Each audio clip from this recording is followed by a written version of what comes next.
tell he notice me. Tryna tell you, baby, I just wanna take my team all the way to the top where we supposed to be. Each them hitters way down underneath my feet. Yeah, yeah, yeah. I'm just tryna feed my family. Lord, keep me safe while I'm out here jamming.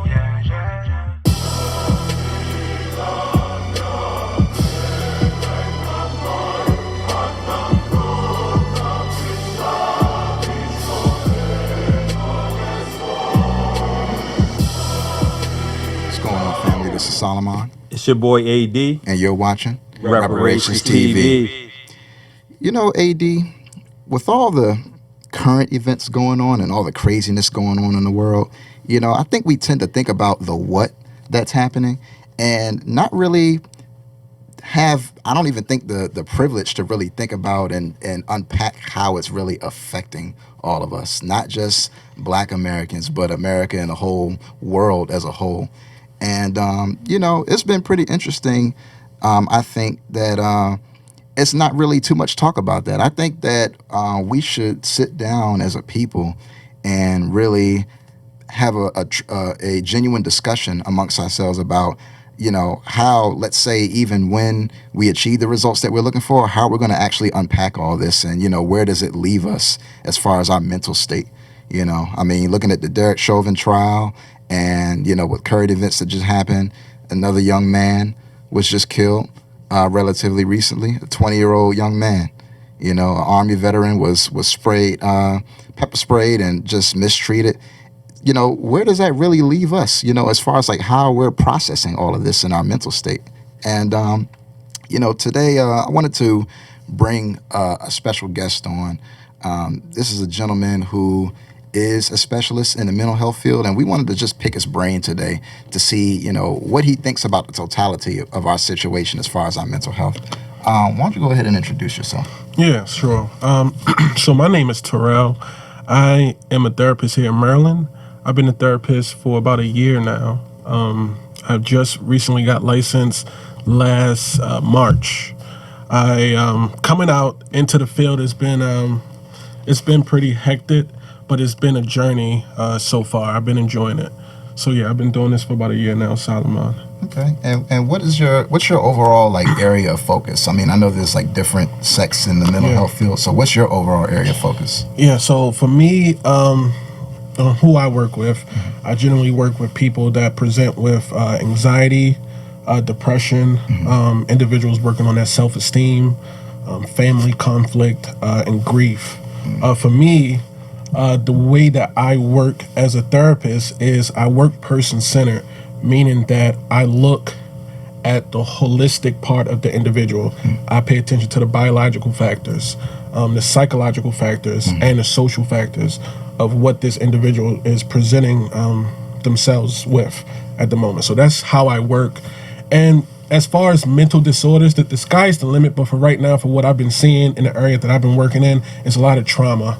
I've been working with individuals that present with PTSD, that just present with trauma-filled backgrounds within their life. Okay, that's pretty in-depth. Terrill, we definitely thank you for being on today. You know, we wanted to have this conversation because the mental state of Black America is something that we don't really feel like people talk about collectively. Yeah, absolutely. Now, I wanted to ask you this question in reference to that. What do you think is the collective mental state of us as a people if you were having to, you know, I'm not necessarily saying to grade it, but to give an assessment of it? Well, first, I would have to, I guess, not refute, but I would have to say something on us as a collective. I believe that, you know, us as society right now kind of waking up involves in saying that mental health is important. So more people are realizing that this is important, you know what I mean, than before. You know, previously growing up, I know that within my household, I don't know about you two men, but mental health wasn't looked at as, okay, take care of your mental health first before you do anything else. You know, when we talk about mental health, sometimes people look at it as crazy, or this person is insane, or, you know, that boy is in trouble, or that girl needs some help. I think that's the way that it was perceived. until, to recently, people started to realize, like, listen, we need to take care of our mental health because things are happening out here. We're realizing how this has an impact mentally and how it can have an impact on us physically. But to address your question as far as you said African Americans and the mental state, I would really ask you gentlemen this, right? So we have to look at what's really going on. Just looking at police brutality for one, right? We're seeing people of our own being gunned down unarmed, right? We're watching this pandemic, and research is showing us that African American women are 3 times more likely to be killed than a white male, right? So it's all being publicized and it's all being brought to our attention, and it's like, how do we deal with this? This is real things that are happening today, and speaking about mental health and how we kind of process it and unpack it. Some people can't process it, some people cannot unpack it. So when we talk about the overall mental health of Black America, we are stressed out because we're watching this on Instagram. We're seeing our people being gunned down. We're seeing we're involved in this pandemic together. And before this pandemic even started, we were struggling paying bills, and now we're losing jobs. So it is anxiety provoking, and I think that the mental state of not just Black America, but of course Black America, but the mental state of us all is being affected by this, for sure.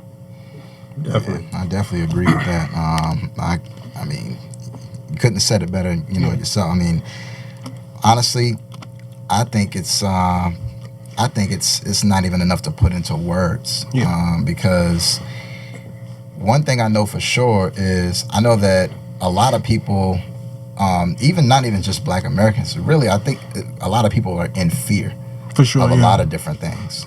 I've heard, I can say from my own experience, as far as the Black experience, it's, kind of easy to understand why a lot of Black people are in fear, because, when I see a police car behind me, it is fearsome because you never know what may happen. Or when I see an officer, or when I see someone that's in a type of role that, sure. that they can impose some things. So I think overall it's just fearsome. It's fearsome, but it's not just fearsome on our end. I mean, even according to let's look at the January 6th insurrectionists, they claim to have been in fear. I think just as a whole, as a country, there's a lot of fear going on. But I wanted to ask you a curious question, because I did a study. This was like years ago, back when I was in college. This was about 8 years ago. I remember reading an article that talked about mice, and there was this university called Emory University School of Medicine that did a study on mice, and they did a study on mice being able to pick up the scent of cherry blossoms. And what they were able to find was I can't really break it down all the way to a scientific level, but they were able to determine that there was some fragment of the sperm cell in mice that was changing when there were certain, let's say, grandparent mice that were trained to like pick up a certain smell in cherry blossoms, right? And once these generations had passed down, the mice that had never smelled a cherry blossom in their life were like fearsome of the cherry blossom. And that got me to thinking, because I'm like, man, that saying that, that memories and things like that can be passed down from a biological standpoint, I can't help but to think, you thinking 400 plus years of slavery. For sure, right? man. That's the first thing that comes to my mind. 400 plus years of slavery and counting, as far as I'm concerned. If that's true, just on a level talking about mice and being able to pick up scent, imagine all the trauma and the years of being in fear, of being in a state of hopelessness and things of that nature.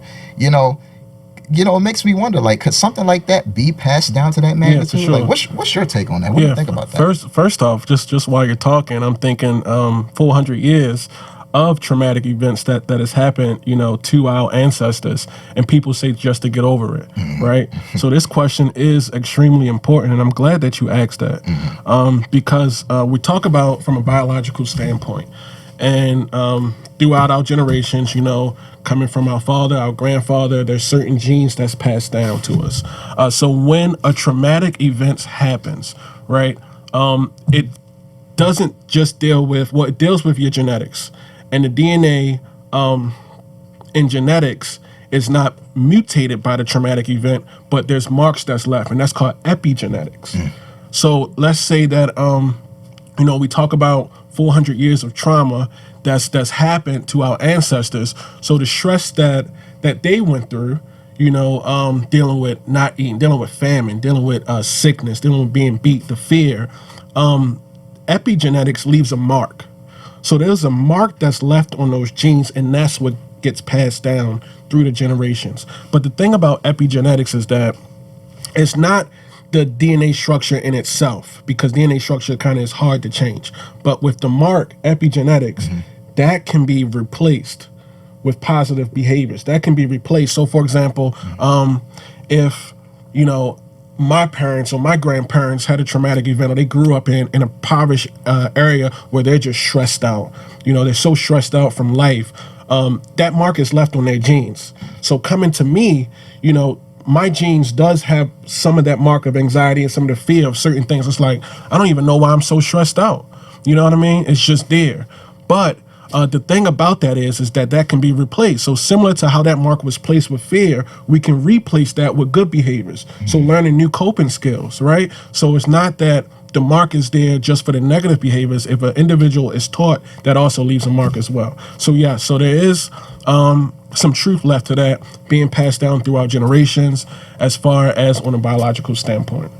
So pretty much based off of what you're saying, and correct me if I'm wrong on this, but assuming that it is true that certain traumas and memories, and in our case, a lot of negative trauma and memories being passed down from a biological standpoint, this is something that can be healed from. Is For what sure, you're saying. that's exactly what I'm saying. Well, that does give us a lot of hope to hear that. Yeah, so it's not as deep as saying that the genes were changed and we can't change them. It's just saying that this did happen in the past life, and we were given these things before we were born, but we are capable of learning new healthy skills for us to blossom, for us to move forward. For sure, yeah. Yeah, well, Thank you. This is Reparations TV, so everything that we talk about is kind of like from the black perspective. We're black men, so Yeah. Salamahn and I can only really speak from a black male perspective, and our interest is our people first and foremost. Even though we're interested in all people in all walks of life, regardless of race, gender, sexual orientation, or what have you. But one thing that I did want to ask you specifically was, what can we do as black people to improve our collective mental state? Obviously, we don't expect things to change overnight. We don't expect to magically be healed if we're talking about at least 400, 500 years worth of trauma that we've just discussed. But in our lifetime, we would like to see progress. So what do you suggest that we do collectively? Is there something that we can do? Yeah, for sure. Each individual person is different. So my mental state is different from Solomon's and different from yours.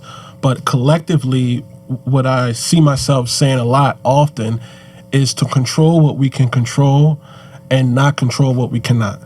And just thinking about that for any situation that you find yourself in, just kind of thinking, anything.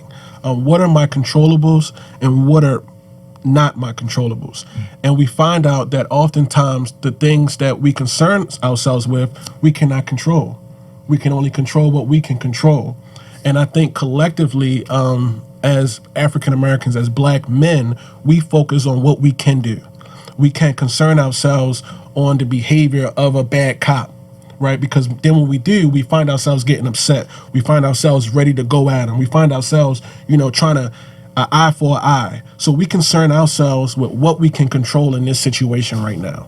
And when we focus on that, we'll be able to kind of not think about them and think about ourselves and work on what we can do to make this situation better. Oh, absolutely. I mean, it's just like something I've heard before where, if you focus on the things that you can control, you end up a lot more successful in your endeavors. There's just certain environmental variables that you'll never be able to control. And, you know, if you spend your energy, you know, racking your brain about these things that you can't control, you're going to get nowhere fast. Yeah. So I definitely understand that. And I just got one last question for you, for sure. Terrill. We appreciate you, you know, coming on the show and everything. And I wanted to ask you personally, you know, with everything you're studying and everything that you're doing, you know, what impact would you personally like to make, you know, to improve the mental state of Black America and as a whole in the mental health field? Yeah, man. I think for me, just being present, what I bring, not only being an African-American male in therapy sessions, but being a male itself that is able to safely be vulnerable and open up about things. I think us as men, together, we're natural providers, we're natural protectors. And oftentimes we find ourselves in saying, we can't be vulnerable because that's not strength. You know, being vulnerable is hiding our pain. But when you have and this is what I say to everybody, you know, we're not just opening up to the public, right, and being vulnerable to the public, but when you have somebody that you trust, you know, whether that's a therapist, whether that's your man's next door to you, whether that's mom, whether that's pop, and you're able to open up in a safe space to be vulnerable, you'll recognize you're able to kind of gain new strengths, find something out that can kind of help you out versus just keeping it inside. And what I bring to the table is just being that individual. So each and every person that knows me personally, that meets me in a therapy session, it's okay. I provide that safe space to be vulnerable, and that's when that strength comes. So what I bring to the table is just being a male saying, hey, it's okay for me to open up about my feelings. It's okay for me to talk. And we all know that I'm not weak. We all know that you're not weak. Right. You know, in all actuality, mentally, I'm stronger than ever, for sure. Right. And I mean, just, it's important for people to hear, you know, that coming from a source of someone who's actually in the mental health field, because, you know, from what I understand, there is a stigma, a large stigma, when it comes to Black people and how they address their mental health. I think for the most part, we just don't either tend to take it seriously, or those of us that do take it seriously sometimes don't even have the means or don't even know where to begin to improve the state of their mental health. So, you know, we definitely want to keep the conversation going and keep motivating people to take a look at that and address that, because these are, you know, these issues are not going to go away. It's just going to continue to fester and fester until the lid of the can blows up, pretty much. Yeah, and I think that, you know, that's a pretty big job to kind of let everybody see that being vulnerable brings you strength. So I find it comforting for me is that wherever I go, no matter who I speak to, you know, they recognize that, okay, I'm okay with opening up and not feeling like I'm less of a man, right? So whoever I talk to, it don't matter. We're all men, and it's like, okay, wow, if this brother can do it, then I can do it myself. And I find it, you know, especially in the community of where I work, you know, it's like bringing back strong men back into the community is a powerful thing. You know, men that now know how to handle their stress. You know, less brothers are being locked up, and I find that. You know, what's the word? I don't want to say, it's just a good feeling, you know, just to have an individual come to my session, being a male, being able to open up, being able to find the strengths within themselves and go back out in the community feeling healed and better, you know, versus being in the community stressed out, not knowing what to do, where to go. And now they want to bring that anger on the next person. You know, it's always good to recognize that strength comes from vulnerability, for sure. That's deep. Wise words, man. We definitely appreciate you. Thank you for coming out, Terrill. We wanted to have this conversation for a while, and you know, everything in perfect timing. For definitely. Sure. I'll come back. Yeah, sure, we're gonna bring you back on. We're gonna have to. Definitely. We gotta wrap this up. You know what it is. You gotta follow us on everything at Reparations Brand on Instagram. Put that on the screen, Malachi. You know what I'm saying? And also hit up our Patreon account. Reach out to us if you have questions. TV@reparationsbrand.com. Hit that email if you want to reach out and there's something you want us to answer on air.